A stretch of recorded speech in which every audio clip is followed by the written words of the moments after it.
Today I got something pretty interesting for you guys. I have the German model 7184 Mauser. So basically this was used in World War I to an extent, but it was pretty outdated by that time.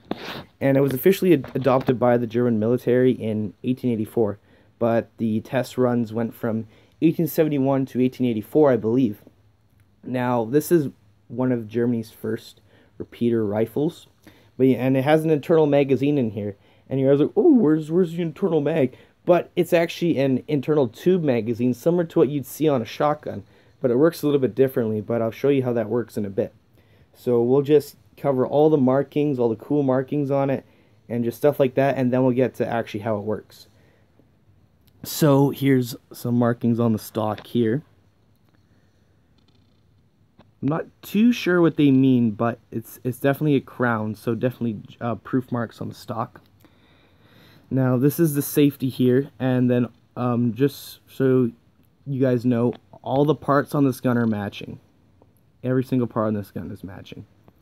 And this one was made in 1888, so it was one of the last ones ever made, so which is why it's probably in such good shape. But the crappy thing is, it was sporterized at one time, which you do see a lot with these old pre-World War I German rifles, because when they were brought back by people or soldiers returning from Europe, like a lot of times they were sporterized and turned to hunting rifles, so it's definitely not uncommon to see that. And we move down here. Oh, switch it around. It's a big boy. This one is manufactured by Spandau, which most of them are, if it will focus there.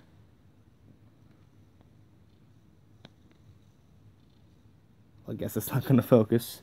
And it's marked FW there, and if you guys don't know what that stands for Frederick Wilhelm, who was basically the Kaiser of Germany during this time.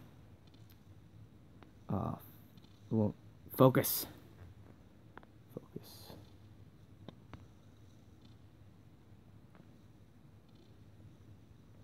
Well, I guess it's not going to focus then. And here's the sights here. And it goes up to, I believe, 1,600 meters. And then you can flip this up right here if you want to add an extra couple hundred meters. Your sight, if I can get it. I'm not going to waste too much time with that. Yeah, so we basically went pretty much all over the markings on this thing, and it's marked Gewehr model 7184, so it's basically the German infantry Gewehr 7184. So that was basically what it was called. And so now we actually get into how this thing functions. So it has the safety at the back here. Right, so you flip up that safety on the bolt to your left. You pop up the bolt here, you pull it back. Now, here is the mechanism, and this is where the magic happens. So, you can either make it single shot, or basically a repeater rifle, like you would see in like any, World War I bolt action rifle. So, you can make it a single shot, or what you do is there's a little switch here, and you gotta pull this back like that, right? And then you can push down that like that. And right there, I don't know if you can see in there, but that is where the tube magazine is. I don't know if you guys can hear that. So you can load your rounds in like that. And this thing was chambered in 11mm Mauser, so it's a pretty decent sized round. So you got to load them in there like that, and then you close the bolt, and you're good to go. Or if you want to, you can make it single shot, which it's basically the same process but in reverse. Push that forward, bolt back, boom. Now you're in single shot mode. Now, maybe it will focus now, and you can get a better view of these